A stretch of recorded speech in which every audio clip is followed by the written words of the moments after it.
nuclear forces. So today's topic is nuclear forces.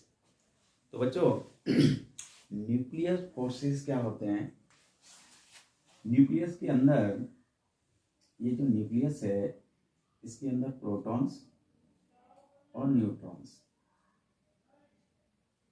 Protons पे positive charge होता है, neutrons neutral होते हैं। और इसकी जो रेडियस है, तो डायमीटर का जो ऑर्डर है 10⁻⁻15 मीटर होता है। 10⁻⁻15 को हम 1 फर्मी भी लिखते हैं, 1 एटम का मतलब 10⁻⁻15। So order of the diameter of the nucleus is 10⁻⁻15 metre. इस छोटे से डिस्टेंस में प्रोटॉन्स और न्यूट्रॉन्स, प्रोटॉन्स के बीच में पॉजिटिव चार्ज होने की वजह से स्ट्रॉन्ग रिपल्सिव फोर्स होता है, और न्यूट्रॉन्स न्यूट्रल होते हैं तो इलेक्ट्रोस्टैटिक फोर्स ऑफ रिपल्सन इनके बीच में नहीं होता है। अब प्रोटॉन और न्यूट्रॉन इनके बीच में अट्रैक्शन का फोर्स हो सकता है, क्योंकि एक न्यूट्रल चार्ज है और एक पे पॉजिटिव चार्ज है। लेकिन प्रोटॉन और प्रोटॉन एक दूसरे को रिपेल ही करेंगे, क्योंकि उनके बीच में दोनों पे सेम ही चार्ज है, उनमें रिपल्सन होगा।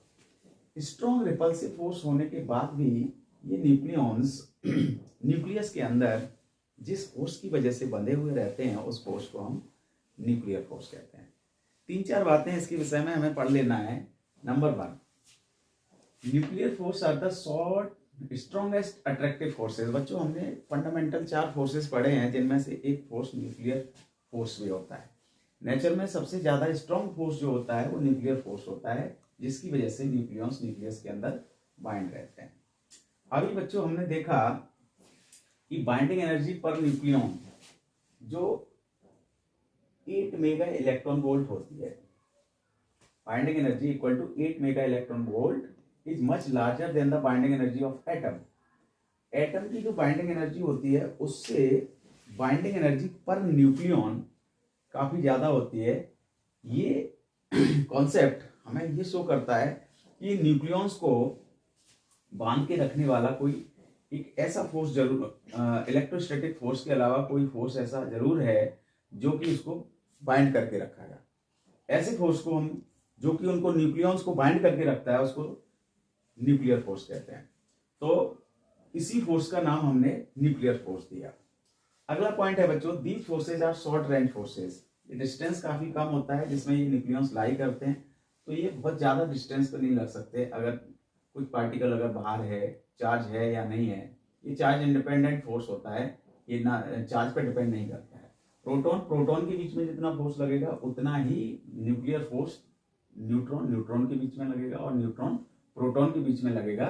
लेकिन ये इतने डिस्टेंस से ज्यादा डिस्टेंस पे एक्ट नहीं कर सकते, इसलिए ये फोर्स जो है शॉर्ट रेंज फोर्स होता है।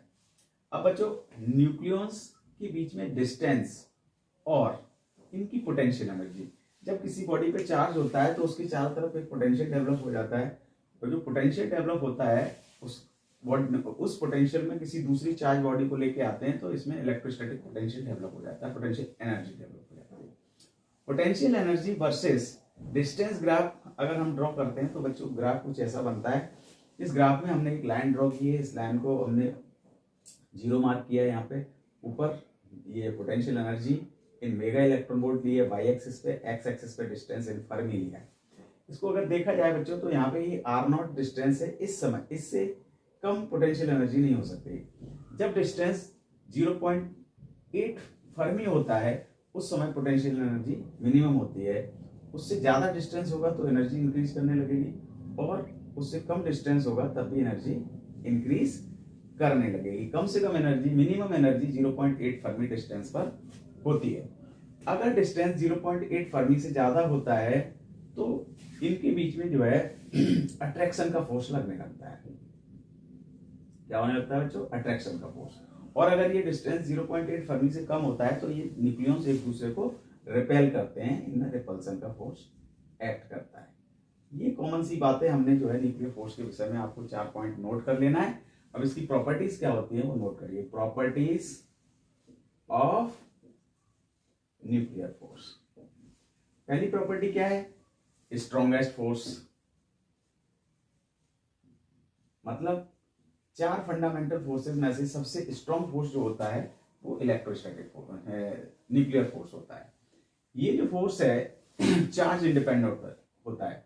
It is charge independent force. Charge independent means ये चार्ज पर डिपेंड नहीं करता। जितना फोर्स प्रोटॉन प्रोटॉन के बीच में लगेगा उतना ही प्रोटॉन न्यूट्रॉन के बीच में लगेगा, उतना ही न्यूट्रॉन न्यूट्रॉन के बीच में लगेगा। ये जो फोर्स होते हैं इनवर्स स्क्वायर लॉ को फॉलो नहीं करते हैं, नॉन सेंट्रल फोर्स होते हैं, नॉन कंजर्वेटिव फोर्स होते हैं। These forces are non conservative, non central and do not obey inverse square law. ये भी एक प्रॉपर्टी है जो कि मैंने आपको इस पॉइंट में मार्क करके रखा है। अगली प्रॉपर्टी के विषय में हम क्या ये जो फोर्स हैं लॉन्ग रेंज फोर्स होता है क्या? नहीं होता। It is short range forces. Short range forces, short range, these are the short range forces. बच्चों ये कंजर्वेटिव होते हैं कि नहीं होते?